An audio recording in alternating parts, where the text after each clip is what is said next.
Resumen de la semana, últimas noticias y reportajes exclusivos. Te contamos lo que ningún otro medio te cuenta. Esto es La Derecha Radio.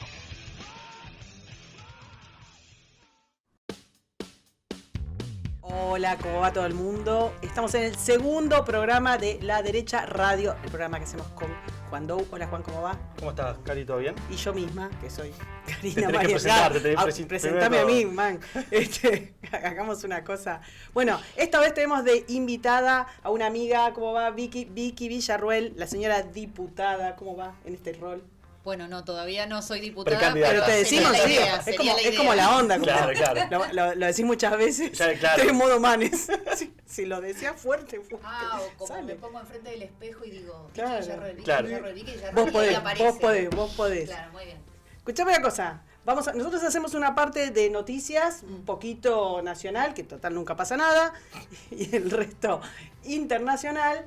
Vos metete cuando quieras y después te vamos a hacer preguntas. Bueno. ¿Está? Tendría que ser más o menos la dinámica. Tenemos un tema más o menos, pegó... Un poquito, ¿no? una pavada. Creo que no salió en ningún medio. Me parece que vamos a ser los primeros. Salió en los medios. Increíble. No, Increíble. es que ¿Cómo será? Para mí cuando salen los medios es porque, bueno, ahora lo vamos a comentar, pero me parece que vino de adentro. Claro. Un golpe interno. Sí. total. Bueno, en realidad porque no lo podían evitar. Estamos hablando de la 15ª foto de la Ya es una fiesta, cosa. claro. No, porque es muy gracioso, porque la primera foto salió hace como 3 días y todos, no, bueno, que puede ser truchada, mejor no digamos nada, y de repente Yo aparecieron quisiera 5 estar fotos seguidas. en el momento que los que piensan, ¿no? Como la estrategia. Entonces dice, che, vamos a hacer una cosa, vamos a decir que es truchada, que está truchada. Que agregado. puede estar truchada. Y mientras pasa eso, están saliendo las otras, o sea, Sí. no les dura, Una fábrica de truchar fotos. no les dura un minuto la estrategia. Bueno, Vicky, decinos qué te pareció. Verás que lo tomamos como muy serio todo. La verdad que solo en un país como Argentina, donde nos aguantamos todo, un tipo como el presidente y la primera dama pueden estar haciendo lo que se les canta sin que la población no se los cobre como corresponde. Porque ya esto ni es con juicio político, ni es con nada. Ya es ir a plantarte enfrente de la Quinta de Olivos y pedirles a estos tipos que se vayan, que se auto-eyecten. Sí, en otros países por mucho menos han Por renunciado. mucho menos han habido manifestaciones todos los días. Claro. Pero aparte Acá la porque gente no tenemos reacciona. o sea, no es un escándalo. A ver, recordemos que tenés todo, El capa último mes, geológica de escándalo. el último mes creo que todos los días hubo un quilombo. Un quilombo fuerte. Contra De el fiesta gobierno. esta tenemos 2000, porque aparte no es que recibieron este cumpleaños de... Casi digo una palabra, pero no, es Fabiola. Casi Es digo Fabiola. casi digo cómo se la conoce, pero no lo dije. Tenés los vacunatorios, tenés las visitas de los dueños de medios, que no nos olvidemos de eso. Bueno, esa es la razón. Aclaremos que esta foto que salió es del cumpleaños de Fabiola, que fue el 14 de julio. Pero no sé si fue antes o después, pero también estuvo el cumpleaños de Alberto Fernández, que salió en la lista de invitados, que eran, creo que en el de Fabiola eran 12 y en el de Alberto Fernández eran 30. El 2 de abril. El 2 de abril, bueno, peor, o sea, estábamos Tenemos más el cuarentena. brindis, 70 personas, 80 personas, el brindis. Bueno, de pero año. eso ponerle que fue en diciembre y ya el COVID en el verano se va a dormir y no pasa nada. Pero la gente no podía, La no gente podía no podía festejar salir, con su sí, familia. Sí, pero... La gente no podía ni abrir su negocio. Exactamente. La gente no podía ni trabajar. Vos no podías mandar a tus hijos al colegio y estos estaban de gran fiesta. Bueno, yo lo dije ayer en Twitter que bueno, murió mi papá en el medio de la cuarentena.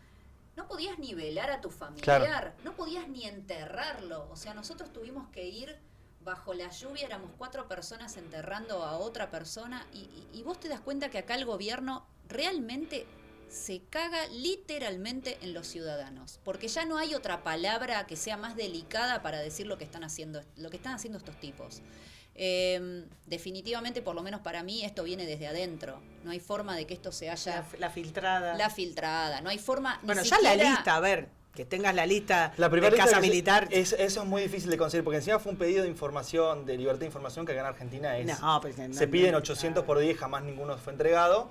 Y mágicamente apareció en un disco, no sé si vieron el tuitero que reveló todo esto, que es @gonciber, con B corta, que bueno, yo no quiero andar diciendo qué contactos tiene, pero ese disco, que es un disco, un CD-ROM, con toda la lista de los invitados y supuestamente estas fotos, no creo que haya salido de, no sé, del búnker de Cambiemos, ¿no?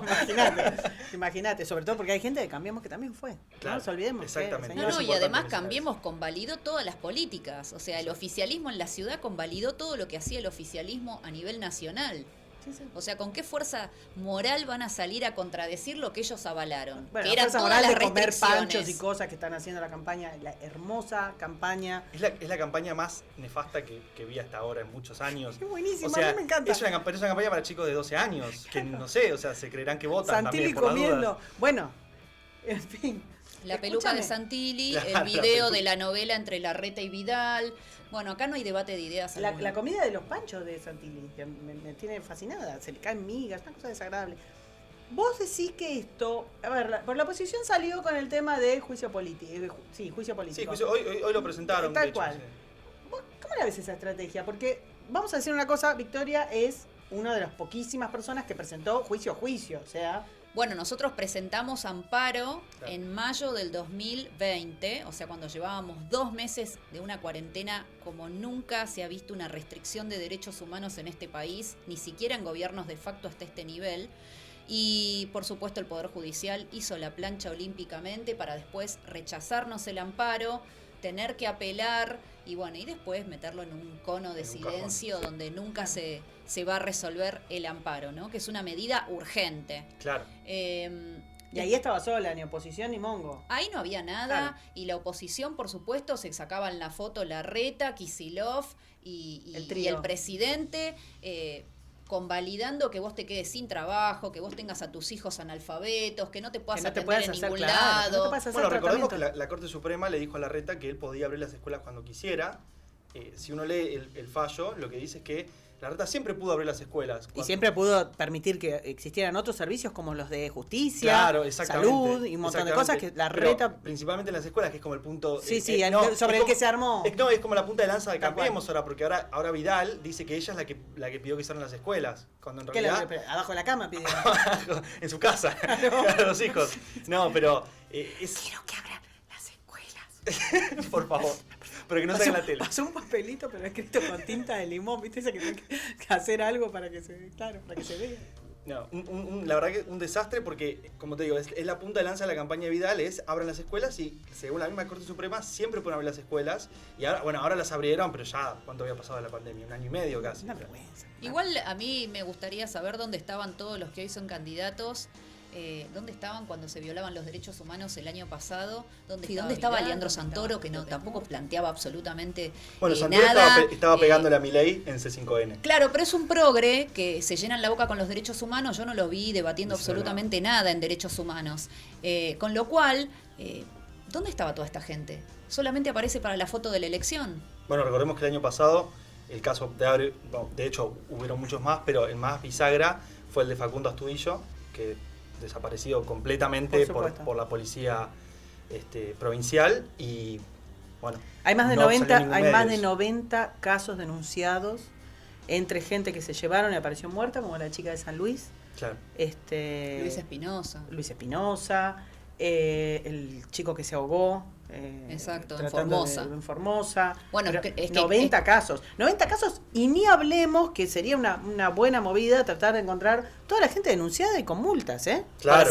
Para hacer exactamente lo mismo que Larreta, que Santilli, que Vidal, que Fernández, ni hablar, que Fabiola, que todo el grupo de que le enseña protocolo a Fabiola. El personal trainer. Sí, el personal trainer. Quedó claro que para la casta política todos nosotros somos ciudadanos de segunda, quedó clarísimo. A Claro. nosotros nos pueden restringir los derechos, que acá nadie va a decir ni a. Pueden violar la Constitución Nacional, pueden pasarse todas las leyes, los tratados internacionales por el bolsillo, que acá no pasa nada. Mientras tanto el presidente, Fabiola y la oposición en el resto del país, porque aquí en la ciudad de Buenos Aires es oficialismo, bueno, haciendo la plancha y sobreactuando, porque vamos a tu pregunta sobre el tema del juicio político. Para mí es una sobreactuación moral como la que hace siempre un sector, que es la de, bueno, vamos a cubrirnos moralmente, como que somos una oposición, como que somos la opinión autorizada, porque nosotros somos honestos, y la realidad es que eso no sirve de nada, porque si ni siquiera tenés mayoría, no sé qué pensás plantear.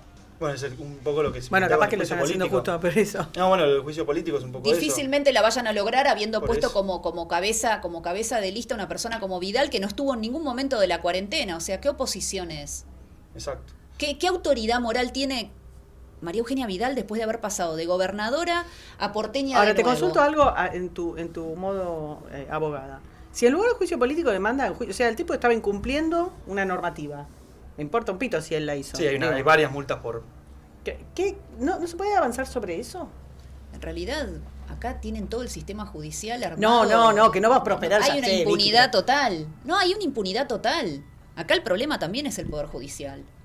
¿Qué vas a lograr? Si vos metés un Bueno, amparo pero como tampoco le van a ciudadano lograr el común- juicio político, no le dan los Bueno, pero números. el juicio político de plano, porque ya no le dan los números. por eso. Pero en el Poder Judicial te encontrás con que los jueces son militantes, en vez de ser jueces Bueno, imparciales. o no están Por lo que laburando van a directamente. proteger, O directamente no, ya por sé. lo cual van a proteger la investidura de estas personas. Van Y van perdóname, a y proteger vuelvo, la impunidad. y pensándolo en otros términos, más o menos como actúa la izquierda, por ejemplo, con los caso Maldonado, que tuviste un montón de organizaciones que tienen sede en Argentina, pero que son internacionales, caso Amnesty, Sí. u otras, que agarran y presentan en todos lados. No sé si a ver, si eso después llega a algún lado o no, no sé. Tiene un impacto y buscan hacer una presión. Eso de decir, loco, miren, nosotros no estamos teniendo justicia, no funciona nuestro servicio de justicia, o está cerrado, no nos dan pelota, o lo que sea, durante 1 año y medio. No podemos avanzar sobre eso o ya está, Es o que esos- decimos, cerramos la puerta y Es decimos que Argentina esas ya está. ONGs tienen un sesgo No de... esas, pero nosotros. No, pero es que el problema es que las ONGs de derechos humanos tienen un sesgo de ideologización tan grande que jamás van a receptar ningún tipo de violación a los derechos humanos que cometan ellos mismos. O sea, es una sobreactuación también. Cuando Amnesty o Human Rights Watch sale por el tema de Venezuela, es porque en Venezuela se están violando los derechos de una manera tan, Ya pero no puede tan ocultar. brutal que ya no Por se puede 20 ni años, ocultar, no se claro. puede tapar. Pero Sí, han exacto. hecho silencio total con Cuba, por ejemplo, durante décadas. Bueno, lo están haciendo ahora. Bueno, por eso. Entonces, son organismos que realmente tienen una agenda propia y no casualmente contemplan lo que son violaciones a los derechos humanos cometidas desde el Estado en este momento y en democracia. Porque si vamos a ser francos, Claro. más allá de que han batido con el terrorismo de Estado exclusivamente sobre la década del 70, acá hay varias situaciones que se empiezan a configurar de la misma manera. Entonces, bueno, ¿cómo es que nadie salta? Pero acá ni la oposición ni el oficialismo van a decir nada y los organismos internacionales de derechos humanos tampoco. Por lo cual los ciudadanos dependemos de nosotros mismos. Y por esa razón es que entran personas que no son políticos y que son exclusivamente ciudadanos a la arena política. ¿Por qué? Porque si vas a esperar que venga un político, sea del espacio que sea, a proteger o a garantizar los derechos humanos de los ciudadanos, estamos fritos. Ya quedó demostrado en 38 años de democracia. Sí, hay Escuchame una gran diferencia entre la clase política y la clase común. La clase común. La clase común, la clase trabajadora. Es que De la que hablaba Marx, la clase común. Claro. Es Allá que, te es que la metiste en grieta, en la es que la campaña. grieta es entre los políticos y los ciudadanos. Los ¿Qué ciudadanos. resolvieron de los problemas que tenemos los ciudadanos? ¿Qué hicieron ellos? Absolutamente Problemas que nada. fabricaron ellos. Absolutamente nada. Están calentando la silla hasta el siguiente casillero, nada más. No les importa nuestro destino. Entonces, bueno, es hora de implicarse. Bueno, ya que vemos que no le golpees la mesa. Lo que no nombramos, perdón, al iniciar todo esto, Sí. es que tenemos operador. Ezequiel verdad. Acuña, nuestro Ya- operador. ya una vez lo saludamos en el anterior programa. y ya está, con ya eso está, alcanza. por 100 Más programas. conocido como el pasante. Ujú. Más conocido como el operador político. El operador político. El operador político de la derecha. No golpees la mesa porque se pone Perfecto. muy nervioso y envejece. Ay, qué cosa. Escuchame una cosa. Ya que te metiste en el tema campaña. Sí, pasemos Pasemos a acá, eso. modo entrevistada. Sí, exacto. ¿Cuál es tu público? ¿A quién le estás hablando? ¿Para quién es tu campaña? Primero le hablo a los que no tienen voz y que están votando desde hace décadas lo que encuentran. Porque no hay ni siquiera una oferta que recepte tu pensamiento. Así que primero, al que no tiene voz. Segundo, a todos aquellos que están votando al menos peor, al menos malo, al que les sirve para ganarle al kirchnerismo. Bueno, a esos hay que darles una oportunidad de que voten realmente lo que piensan y lo que sienten. Y claramente acá hay toda una oferta de candidatos que no han estado en la cuarentena, que no han hecho absolutamente nada para proteger a los ciudadanos mientras el Estado nos avanzaba en plena democracia en todos los órdenes, que son puestos para neutralizar a otro candidato. Te pusiste picante.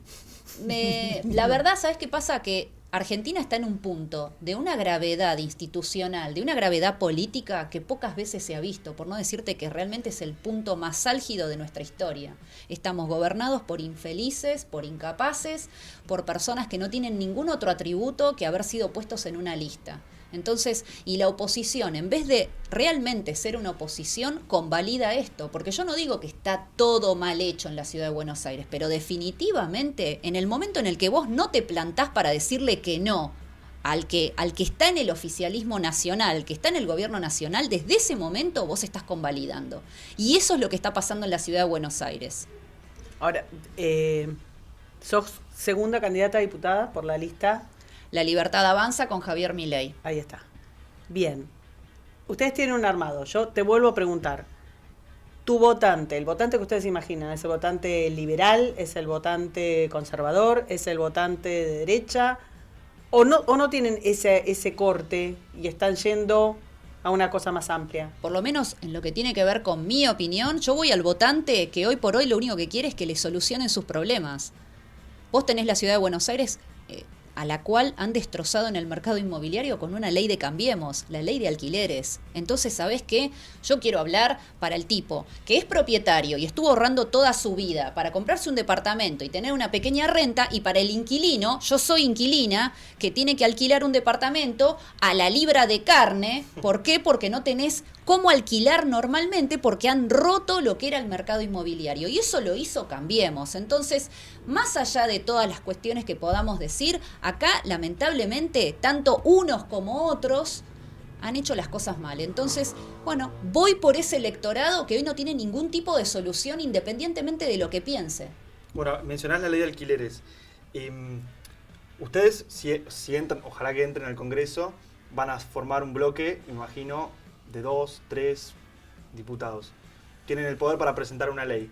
¿Cuál sería una de las primeras leyes que ustedes presentarían? Porque se habla mucho, bueno, Milei tiene una postura muy marcada, pero tal vez no se conoce bien cuáles son los proyectos de ley que tienen los diputados que están por debajo de Milei.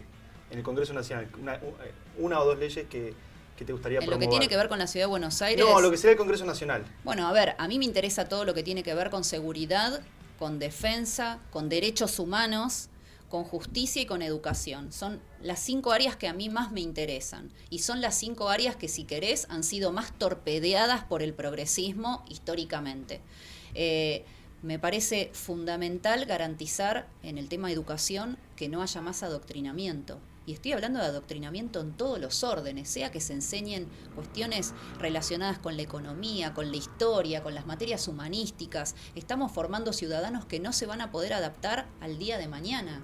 O sea, Argentina, para darte un ejemplo, no tiene maquinistas navales en este momento. Un maquinista naval, con un país que tiene 2 veces en el mar la superficie que tiene en tierra, gana más de 150.000 pesos de sueldo base. Bueno, pues no tenemos maquinistas, entonces la Armada está buscando ya abrir el cupo a extranjeros. Mirá.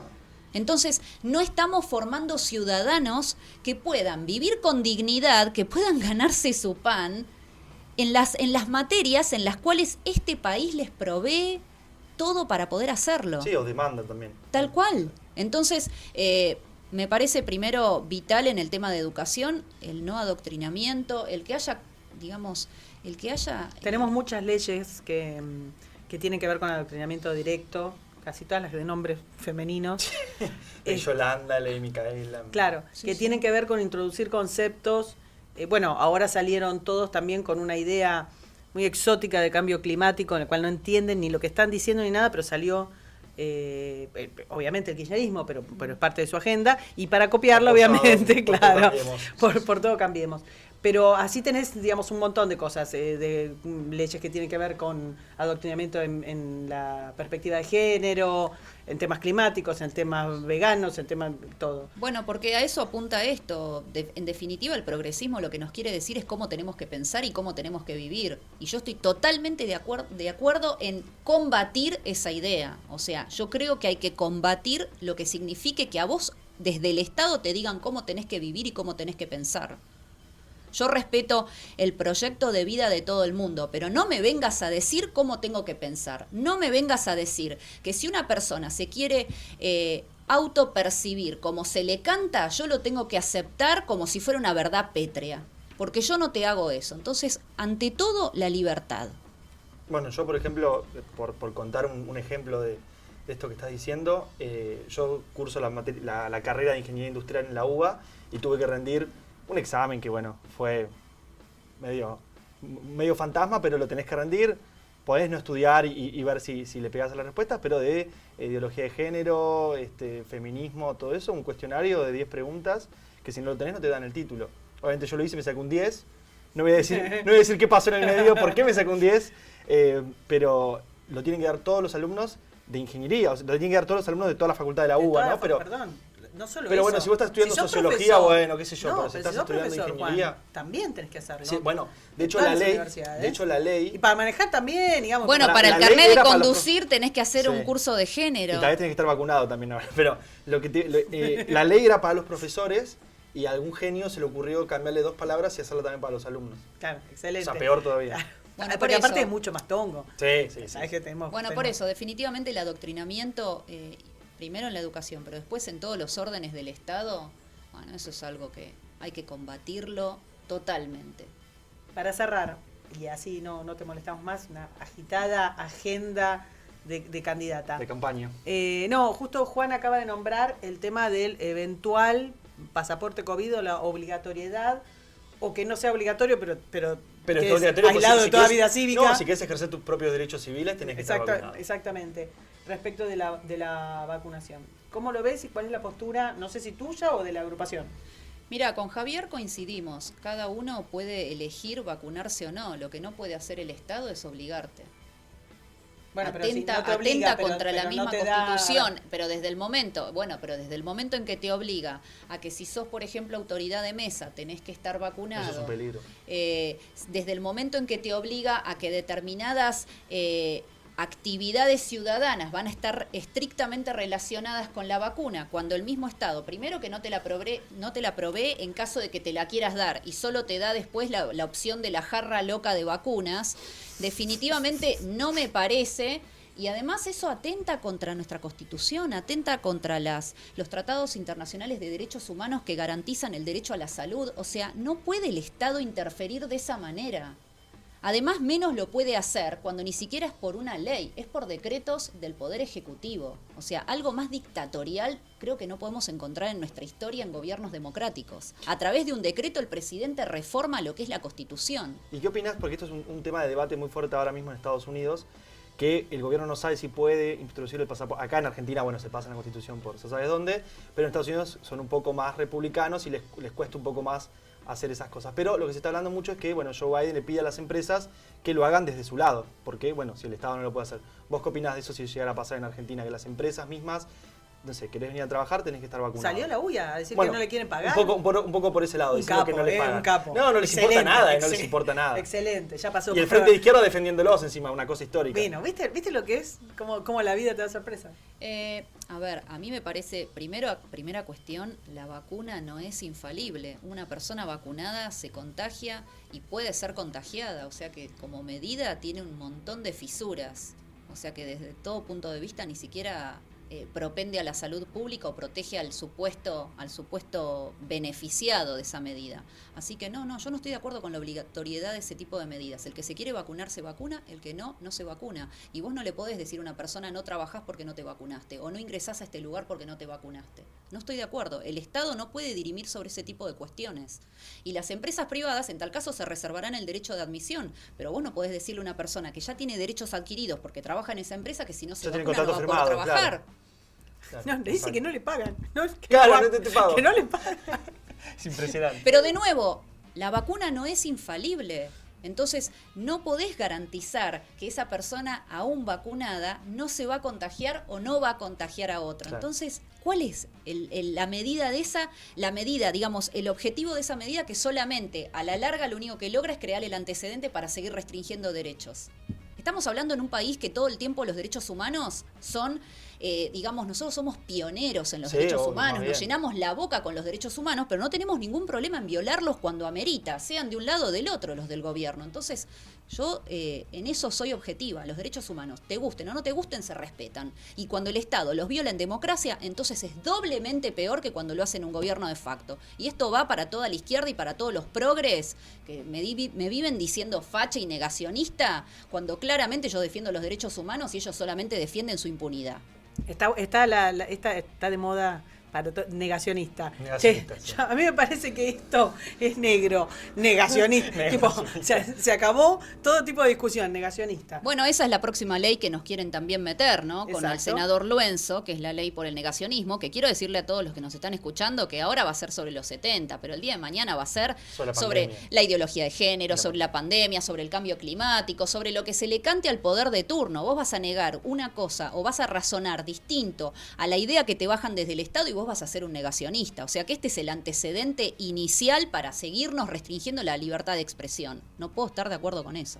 Bueno, Victoria Villarruel, nuestra segunda invitada. Muchas gracias, Vicky, por venir. Sabemos que estás como loca recorriendo y a pulmón, no como las campañas que tienen dinero ilimitado. Que así van en helicóptero. Exactamente. Acá no hay helicóptero, no hay pancho, no hay flyer, pero Pancho, ¿sabés ¿qué qué? Pero ¿sabés qué? Hay convicción.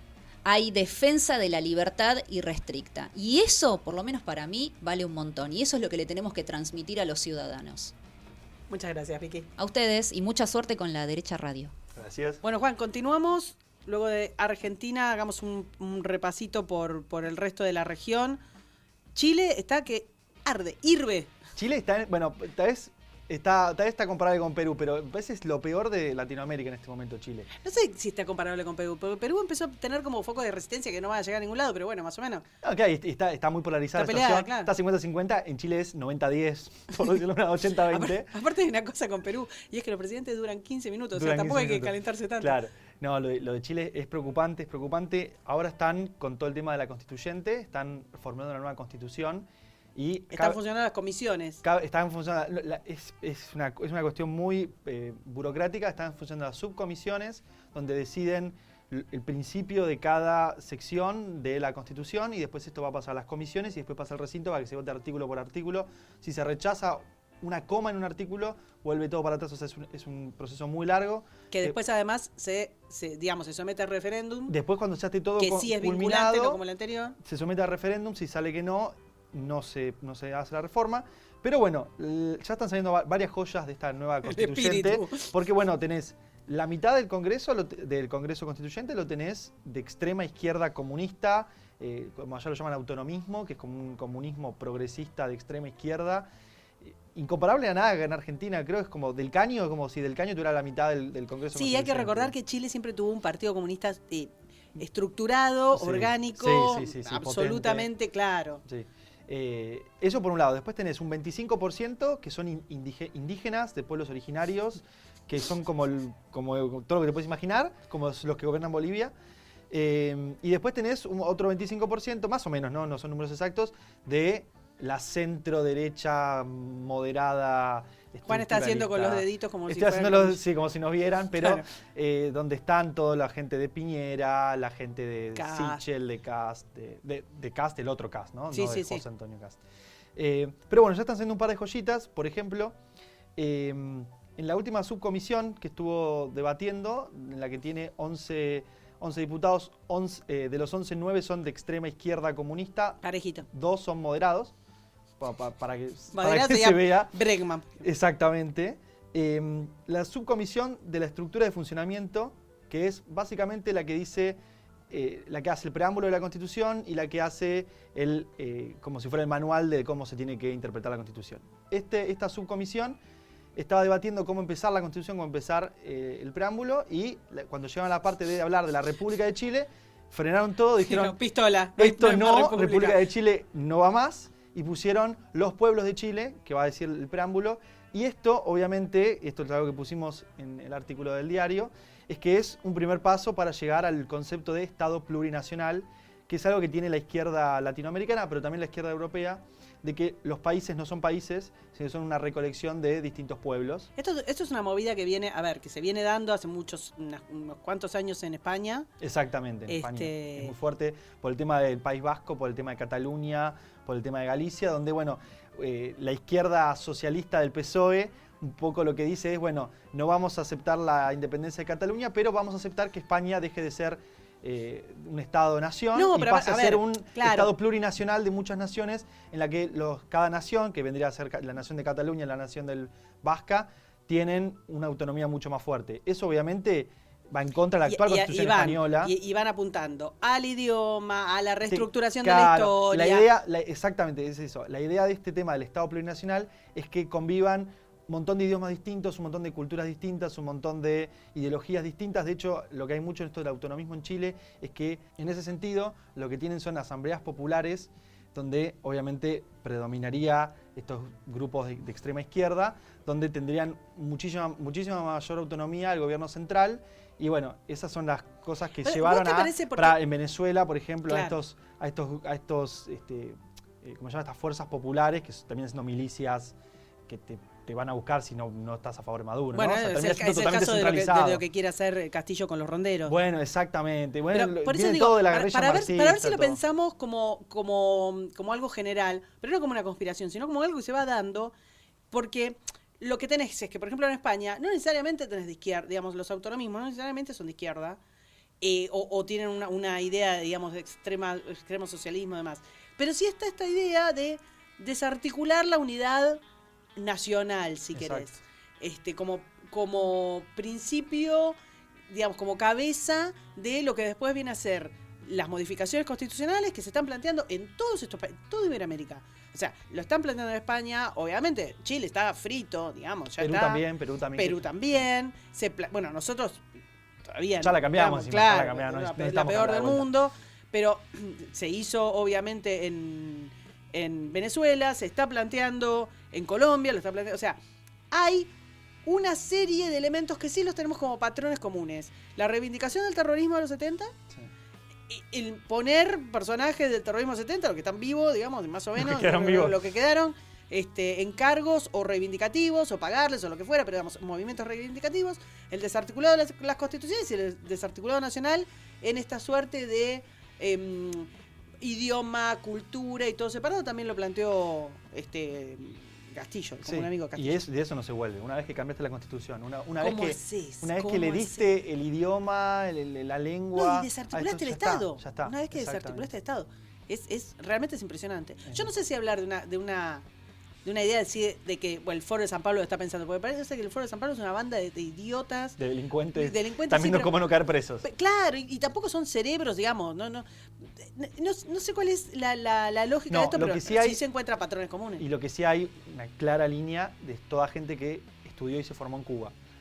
Tanto Jadwe, en Chile, como Pedro Castillo, como todo, Cerrón, el que tiene Bellido, el que tiene ahora de canciller, que sacó a Perú del Grupo de Lima. Sí. Son toda gente que estudió en Cuba, se formó académicamente en Cuba, que sabemos que formarse académicamente en Cuba es que te den un arma y te digan y te pasen una lista de cosas por hacer. Bueno, nosotros tuvimos, eran argentinos los que regían la escuelita. Bueno, también, exacto. La escuelita donde estaban los hijos de guerrilleros.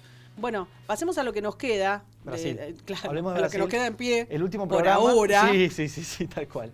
El último programa hablamos de que, bueno, en Brasil el presidente Bolsonaro reveló evidencia de lo vulnerable que es el sistema de votación de voto electrónico allá en Brasil, que como mencionamos, comparado a Argentina, Argentina es un lujo en lo que sería el sistema de votación comparado con lo que es en Brasil. El sistema de votación en la matanza, con los punteros. Es un lujo, es primer mundo comparado con lo que es transparencia internacional. Exactamente. En Brasil tiene un voto electrónico, no tenés manera de hacer una auditoría, no tenés nada impreso, no queda ningún registro del voto, no te piden ninguna identificación para votar. Un desastre. Obviamente Bolsonaro yendo a una elección el año que viene y el otro día presentó evidencia de que, de hecho, en 2018 le trataron de robar la elección, pero la diferencia de votos fue tan grande que no pudieron. Bajo todas estas premisas, él dijo, bueno, manda una ley al Congreso para introducir una reforma en la Constitución, no una reforma constitucional, sino una reforma a un artículo que me permite introducir el voto impreso. que pueda ser auditado. Esa ley fue rechazada en comisión, pero presionaron por cuestiones legislativas para mandarla directamente al recinto. En el recinto necesitaba 3/5 del apoyo, o sea, el 60% de la Cámara no lo logró. Llegó muy cerca, no lo logró. Hubo varios partidos, esto me parece muy interesante para mencionar, partidos liberales como Novo, que lo apoyaron en 2018 a Bolsonaro, fanatizados con Bolsonaro, pero que hoy en día estaban marchando con el PT en las puertas del Congreso, saltando todos juntos, abrazados, diciendo fuera Bolsonaro, y votaron en contra de esta ley. O sea, hubo un sector del liberalismo brasileño, importante sector del liberalismo brasileño, que votó en contra y dijo que esa ley iba a beneficiarlo más a Bolsonaro que a Lula. O sea, ellos tenían en la mesa elegir en su propia cabeza, ¿no? ¿A quién beneficiamos? ¿A Lula o a Bolsonaro? Y eligieron por Lula. Bueno, es el camino que vienen recorriendo. Están convencidos de que si le dan de comer al monstruo no se los come a ellos. Es una cosa así. Pero es increíble porque le tienen más miedo al monstruo de Lula que de Bolsonaro, evidentemente. Sí, bueno. Mucho más miedo. Tiene sentido. Tiene sentido, sí. Bolsonaro, por más malo que lo pinten, es más buenito, me parece. Claro, obviamente. Bueno, escúchame, hagamos rápidamente, porque estuvimos un montón de tiempo con Vicky. Vamos para Europa. ¿Cómo la ves? Bueno, Europa recientemente tuvimos el problema del pasaporte COVID. Que no se acaba ese No. problema. De hecho, bueno, estaría bueno mencionar esto, hubo una pequeña marcha atrás en Francia, donde dijeron... Ventana de Overton, claro. Pequeña, un pasito atrás dieron. El pasaporte COVID, ahora te dicen, bueno, no te querés vacunar, no te vacunes, pero me tenés que mostrar un PCR negativo de las últimas 72 horas, creo que era. Sigue siendo una vulneración a los derechos civiles, que vos tengas que probar que no estás enfermo para poder ir a un restaurante. Además, por una incidencia cero, o sea, ya no hay manera de sostenerlo filosóficamente, porque ¿qué es? Que quieren que nadie más en el mundo tenga COVID, o sea, ¿se les va a pasar cuándo? Porque es algo como la gripe, no es que no haya más cepas y que no haya más nada. Llega un momento que se convierte estacional con distintas variantes y ya está, o sea, vas a tenerlo toda la vida. Exactamente. Es delirante. De alguna manera como que no quieren largar el discurso. Bueno, contame Italia. Bueno, Italia, más allá de todo el quilombo que tienen del COVID, porque lo tienen todavía, pero a su vez tiene una fuerte crisis política. Ya desde hace unos años, en 2018, los partidos más tradicionales habían desaparecido prácticamente, lo que sería el Partido Demócrata, que gobernó varios años Italia, cayó en la desolación, y en 2018 habían ganado dos partidos muy atípicos en Italia. Uno es la Lega, que es de derecha, de Matteo Salvini, y salió segundo en 2018, y primero salió este partido que se llama Movimiento 5 Estrellas, que es un partido muy extraño. Se le dice populista, tercera posición. No sé qué carajo es populista, nunca voy a entender a qué se refieren cuando tienen distintas cosas. Son muy parecidos al peronismo acá en Argentina, en algunas cosas. El peronismo no es populista, el peronismo tiene otra descripción. O usamos populista para decir como la vieja es de new demagogia. Un poco, te explico sus principales pautas. Sus principales pautas son la democracia directa. Entonces, quiero arreglar una calle acá a la esquina, una votación online y lo votamos. Después tiene un discurso muy fuerte en contra de la corrupción, en contra de la clase política, en contra de los privilegios políticos. Una de sus principales propuestas, y esto la compartían con la Lega, por eso después se juntaron y hicieron gobierno. Era, por ejemplo, reducir la cantidad de diputados que tienen. Ellos tenían una cantidad abismal de diputados, la cortaron a la mitad, y de hecho la terminaron votando y la terminaron sacando, la terminaron aprobando. Reducir los sueldos a los diputados, o sea, tenían como una cosa así de la clase antipolítica. Antipolítica, exactamente. Muy buena esa frase, porque increíblemente este partido que en 2018 salió primero, sacó como 35 puntos, hoy en día tiene intención de voto por el piso. En las últimas elecciones regionales salió último. ¿Por qué? ¿Qué pasó en el medio? En el medio tuvieron un gobierno junto a la Lega, un gobierno de coalición, izquierda-derecha, junto a la Lega, donde les terminaron tomando gusto a lo que es ser la clase política. O sea, todo su discurso anti-clase política... Ahora que estamos, no vamos más. Bueno, tuvieron un cambio de sentimiento ahí y pasaron a ser del partido predominante anti-clase política a ser la clase política en Italia. Y esto se terminó sellando la semana pasada esta semana en realidad que acaba de pasar, cuando votaron en unas elecciones internas donde solamente se presentó un candidato. ¿Quién era este candidato? Giuseppe Conte, que es lo más establishment que se te pueda ocurrir, lo más clase política que se te pueda ocurrir. El tipo fue juez, pero juez ultra privilegiado por un montón de años, se codiaba con todos los jerarcas del país. Fue primer ministro en este gobierno de coalición y ahora se terminó yendo por su mal manejo de la pandemia. Recordemos que este Conte igual no es un moderado, un centrista, de la élite, sino que el tipo llegó y estatizó miles de empresas estatizó miles de empresas, subió los impuestos a lo loco y puso Sí, porque una era cuarentena una antipolítica, tal durísima. cual. Era una antipolítica de izquierda, De o socialista, de digamos. izquierda. Bueno, pero el gobierno era... Ahora, lo loco es cómo se vendió Salvini, no tiene nombre. Bueno, ahora vamos a eso. El gobierno era antipolítica de izquierda con Movimiento 5 Estrellas y antipolítica de derecha con Matteo Salvini. Terminaron los dos siendo un poco la clase política. Sí. Lo del Movimiento 5 Estrellas es algo grosero ya, porque lo terminaron poniendo de presidente a Giuseppe Conte, presidente del partido, o sea, se vendieron totalmente a la Sacaron política. a Grillo. Sacaron a Payaso, Beppe Grillo, que era querido, era un compañero. Era el payaso Marulito. Era el payaso Marulito. No, era un buen político, es una de las mejores elecciones en los últimos años para un partido, sacó solo, porque ya en Brasil generalmente todos los partidos van en coaliciones, es muy como acá en Argentina, van en un frente. Brasil no, en Italia. Perdón, en Italia. Van en un frente que agrupa 500 partidos. Claro. Y este Movimiento 5 Estrellas se presentó solo y sacó 35 puntos, una locura. Pero se ve que no les gusta el éxito, porque lo echaron a este tipo, a Beppe Grillo, que es el que fundó el partido, y lo habían pusieron a puesto- Conte. en el medio pusieron a Luigi De Maio, que era también un senador bastante establishment, que no era tan grosero, y ahora lo pusieron a Conte, que es lo más grosero que hay. Ese gobierno de Movimiento 5 Estrellas con la Lega cayó el año pasado, y formaron un nuevo gobierno, que es, o sea, si eso te parecía un gobierno de coalición izquierda-derecha, lo que formaron ahora es un híbrido asqueroso, donde están todos los partidos que están en el Parlamento, están todos los partidos representados, excepto Fratelli d'Italia, Hermanos de Italia, que es un partido de derecha conservador de Giorgia Meloni. Ah, ¿cómo la ves a ella? Estás Está subiendo volando en las loca, encuestas, claro, volando en las locamente. encuestas. Según estas consultoras, lo que están viendo es que todos los votos que está perdiendo Movimiento 5 Estrellas se están yendo para este partido Fratelli d'Italia, que también antipolítica total, más conservador. Ella parece más sólida que Salvini, que era más payaso, más Salvini, sanguinario, claro. Salvini es como un Trump, es como un Bolsonaro, tiene esas cosas, que va a los medios y se los pasea Sí, todos. ella parece un Y poco ella más además sólida. mucho más correcta, recuerda más a ¿cómo se llama? La que fue como Rocío Monasterio, la que fue como candidata en Sí, Madrid. de pero es Vox. más carismática que Rocío. Es un poco más carismática, pero tiene como ese perfil. Bueno, ella hoy en día está liderando las encuestas, entre 25 y 30 puntos. Hace varios años que la venía liderando la Lega, o sea, fue un cambio fuerte. Sí, se lo merecen. También está perdiendo votos la Lega a este partido, que es como un partido bastante interesante porque agrupa a antipolíticos de izquierda y de derecha, aunque el partido es marcadamente de derecha. Y está subiendo las encuestas.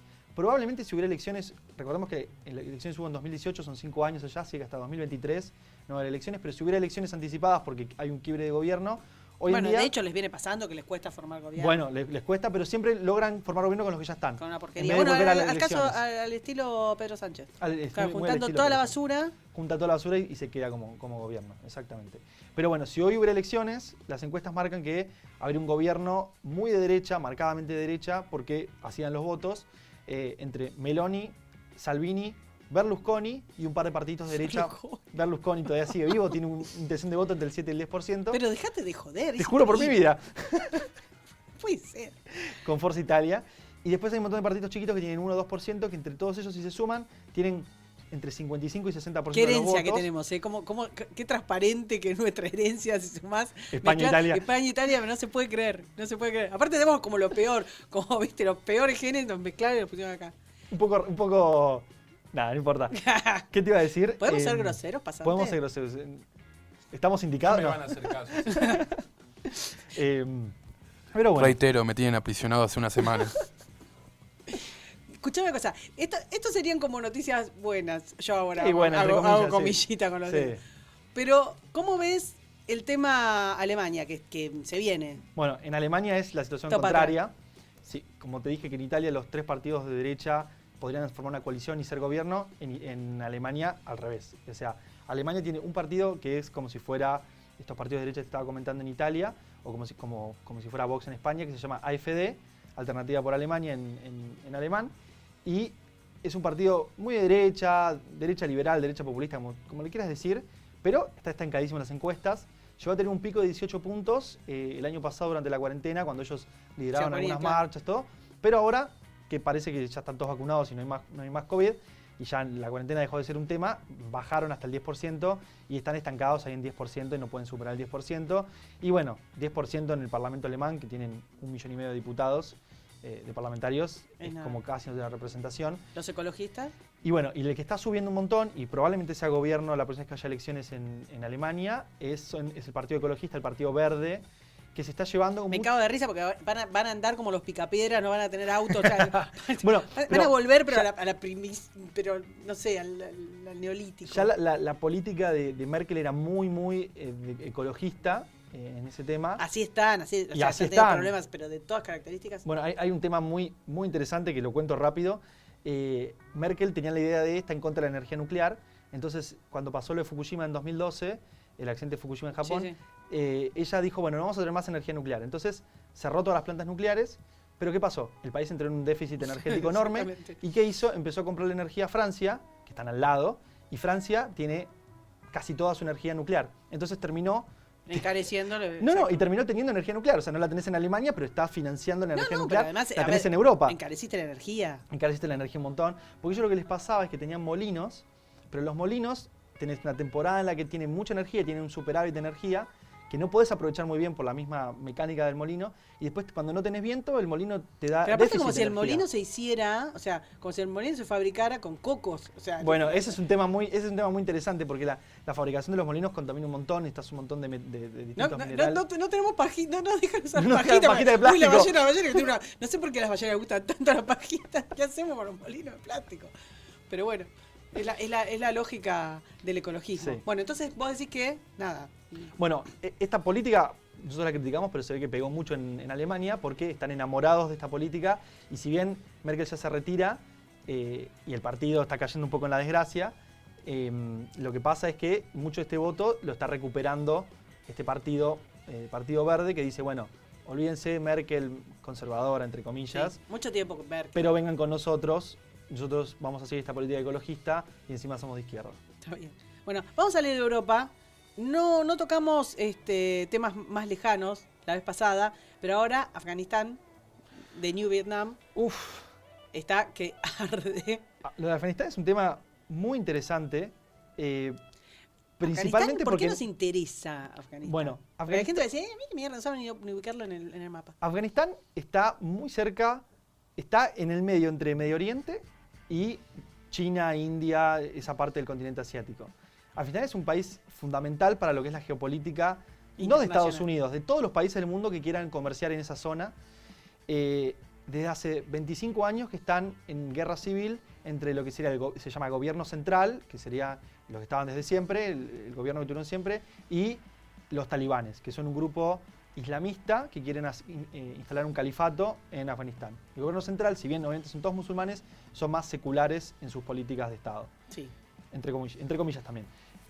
Estados Unidos obviamente se metió en la guerra después del atentado a las Torres Gemelas porque decía que Al-Qaeda estaba siendo hospedado en Afganistán en los sectores donde dominaba el Claro, Talibán. porque de alguna manera Afganistán viene siendo, y si se retiran lo va a ser mucho más, el centro de entrenamiento del terrorismo internacional. O sea, Exactamente. no es porque le interese a Estados Unidos particularmente, sino por tener, más allá de avalar o no avalar, el ingreso, Bueno, cómo ingresaron y cómo se van. Hay una cosa ahí también, que esto viene de más atrás, que es que en Medio Oriente hay como una especie de guerra fría, una guerra fría ¿Histórica? hecha y derecha entre lo que es Arabia Saudita e Irak. Irak-Irán en realidad, o sea, Irak ahora no tanto, porque bueno, también intervino Estados Unidos, más Irán y Arabia Saudita. Afganistán es fundamental para Arabia Saudita porque está justo atrás de Irán y les permite, bueno, esta cosa de encerrarlos a Irán y ojo, no te pases porque tenemos acá, te podemos invadir cuando queremos. Entonces, Arabia Saudita históricamente financió a los talibanes para que estén en guerra o estén enquilombados con Irán. Esto obviamente, cuando pasó el atentado a las Torres Gemelas, hizo que todo el mundo diga, entonces fue Arabia Saudita que financió el atentado a las Torres Gemelas. Porque Arabia Saudita estaba financiando al Talibán y el Talibán estaba encubriendo a Al-Qaeda. Bueno, entonces hubo como todo un conflicto ahí. Arabia Saudita igual cambió completamente, esto que te estoy contando, esto pasó hace 20 años. Hoy en día Arabia Saudita está, especialmente desde la llegada de Trump, está alineada más con Estados Unidos, Sí, dejó de financiar al Talibán y de hecho fue intermedio. Cuando estaba Trump, contemos esto porque es importante, cuando estuvo Trump, usó esta histórica relación entre el Talibán y Arabia Saudita para hacer un tratado de paz entre Estados Unidos, el gobierno central de Afganistán y los talibanes. Entonces, el tratado era así. Estados Unidos le dejaba de vender armas al gobierno central de Afganistán, le liberaba prisioneros al Talibán y sacaba a las tropas de Afganistán, las tropas estadounidenses de Afganistán, y el talibán se quedaba recluido a una zona que fue históricamente de ellos, y ese era el acuerdo, y duró todo el 2020. Ese acuerdo fue todo bien, Sí, se dieron las manos. A ver, Es bastante efímero, pero lo más importante, y esto es lo que tenía en cuenta Trump cuando firmó el acuerdo, es que el talibán no es el talibán. Nosotros decimos el talibán, pero tiene un montón de facciones distintas donde todos están peleados entre ellos, y había una facción importante que estaba del lado de Trump, o sea, estaba al lado de hacer el acuerdo, firmar el acuerdo de paz con Trump, y había otro lado que no. Entonces, esta dinámica de pelea interna en el que generaba el acuerdo de paz hacía que queden debilitados y Estados Unidos pueda irse del país sin generar quilombo. Llegó Joe Biden el 20 de enero, y ¿qué fue lo primero que hizo? Ese día firmó 78 decretos, órdenes ejecutivas, como le dicen allá. Una de esas órdenes ejecutivas era reanudar la venta de armas al gobierno central afgano, o sea, rompiendo el acuerdo de paz que había logrado Trump, y también ordenó que se deje de liberar prisioneros del talibán, que se estaban liberando, los dejó de liberar. ¿Qué pasó? La facción que estaba haciendo acuerdos con Trump dijo, bueno, entonces tenían razón la facción rebelde, somos unos boludos. Se unieron, las dos facciones, o tres facciones que había, se fueron a China, se juntaron con los chinos, se sentaron en una mesa, sacaron fotos, hicieron una conferencia de prensa juntos, se dieron la mano, China le vendió armas al talibán, se juntaron todos los talibanes y empezaron un asedio a la capital del gobierno central. En cuestión de semanas capturaron todas las capitales importantes del país, excepto Kabul, que es la capital de todo el país, y está a punto de caer el país. O sea, cuando entren a Kabul, ya está. lo saquen a Ashraf Ghani, que es el presidente, va a haber un califato de Afganistán y el gobierno va a caer, y Estados Unidos como que medio que no sabe qué hacer, porque están en lo mismo que le pasó con Vietnam. No sabe si manda tropas... ¿Redoblar esfuerzos? Claro, o redoble esfuerzos y dice, bueno, volvemos al año 0, volvemos al año 2000, al 2001, cuando invadimos, volvemos a desplegar todas las fuerzas, quilombo, pelear calle por calle, o terminamos de irnos como estaba pactado y dejamos que se arreglen como quieran. El tema ahí es que la retirada de tropas que había hecho Trump estaba ligada a un montón de condiciones. Bueno, las condiciones estas que está diciendo que Que era las que mencioné aislar al talibán, dejarlo alejado de los centros urbanos. Generar conflictos entre ellos, cosa de que no puedan Exacto. hacer esto de avanzar sobre la capital. Seamos sinceros, eso no se logró. O sea, no lograron Pero no se logró, ese objetivo. Pero no se logró no por culpa de Trump, no se logró por culpa Dejá de defender Biden. a Trump. No, pero es muy claro, o sea... No, a ver, no se logró en general. Estados Unidos no logra entender la dinámica. Pero el pacto ese duró un año entero y en No, pandemia está bien, pero encima. no lograron alejar... A ver, esta política de tener al talibán aislado, que se muera solo, al concepto, no se consiguió. Nunca Estados Unidos no entiende la lógica, tampoco la entendió Rusia. No, pero no importa, pero... no va por ahí el acuerdo. El acuerdo que había firmado Trump... pero más allá de... pero escucha. El acuerdo que había firmado Trump era que sí, los talibanes rompían su parte del acuerdo, Estados Unidos dejaba de retirar tropas. No era que, bueno, yo me voy... No, eso... A ver, ¿entendés lo que te estoy diciendo? Voy más allá de la dinámica Trump-Biden. Voy a que no se consiguió y hay otros factores que también están incluyendo en esto. Ahora Estados Unidos se viene a meter y ya tenés quilombo con China. Ojo, bueno, ahí estás hasta las manos. Pero no fue así, no fue así. Otro factor para que quiero meterte más quilombo todavía. El quilombo con China surge del vacío que deja bien. Estados Unidos al irse sin un acuerdo de paz, sin las relaciones entre el gobierno y los talibanes bien aceitadas. Bueno, nada me da más placer en esta vida que putear a Biden. O sea, pero, todo bien, pero digo, hay otros elementos que tienen que ver con esto. Eso es un error. El avance en la zona de China, sí, ponele que esté potenciado por la retirada de Biden, pero el avance de China en la zona es... una estrategia política. Esto es importante. Quiero meterte 2 quilombos más. Pero esto es importante porque Pakistán déjame e contestar. India. Ahora te digo, exactamente por ahí voy. Lo que le pasa a China con Afganistán es que históricamente están peleados. Primero de todo porque la Unión Soviética quiso invadir Afganistán, le salió pésimo y esto quedó como un poco en la historia de los países comunistas. Pero también porque China está cometiendo ahora mismo un genocidio contra la comunidad musulmana que hay en China que se llama los uigur. Y son de la misma etnia de los talibanes. Entonces los talibanes están enojadísimos con China. Sí. No. Pero a eso voy. El desastre que hizo Biden en estos últimos meses fue tan grande que logró que los talibanes que habían jurado destruir al Partido Comunista y recuperar a sus hermanos que están siendo asesinados en campos de concentración, fue tan grande el desastre que hizo que estas dos facciones se junten y vayan a China y le digan, hola, quiero que me vendas armas y estoy dispuesto a entregarte todo. Y a China, ¿por qué le interesa Afganistán? Porque Afganistán está al lado de Pakistán, que está al lado de India, y China no es el perro que está tirado en la calle como le hacen ver algunos medios internacionales, sino que China es un imperio que quiere conquistar todo Es un imperio creciente. Es un imperio creciente que cada día expande más sus fronteras y una de esas fronteras está chocada directamente Vi un meme el otro con día India. viste como los leones, esa cosa de la manada del joven que se está como, bueno, que Estados Unidos es el león viejito. Tipo, Bueno, hay un poco eso. Ya sí. recontra fue y tenés el Simba. Exacto.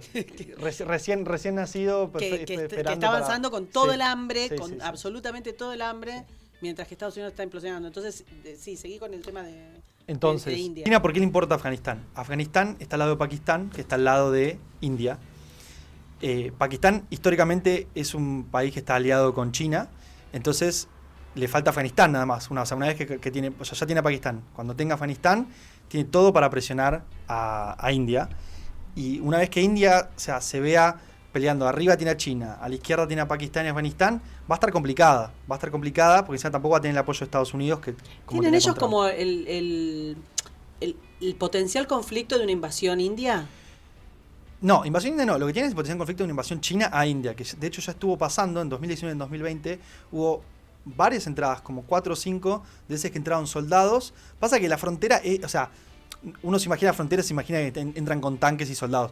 Y allá es todo muy montañoso. Exacto, y es sí, muy sí. complicado. Y no se Bueno, sabe bien parte dónde está de la dificultad de combatir el Por tema. eso, y no se sabe bien qué frontera, ¿entendés? Entonces, muchas veces pasan a unos escuadrones chinos y los de India se disparan y después dicen, me quisiste invadir, y el otro dice, no, bueno, en realidad se me perdió la tropa, ¿viste? Un poco mentira, pero hay como una dinámica así, pero bueno, ahora le pasa lo mismo con Pakistán por izquierda, entonces va a tener como una presión internacional bastante fuerte, y eso a China le viene muy bien. Y al Talibán también, porque el Talibán va a ser gobierno después de 25 años que lo sacaron a tiros cuando invadió Estados Unidos. Exactamente.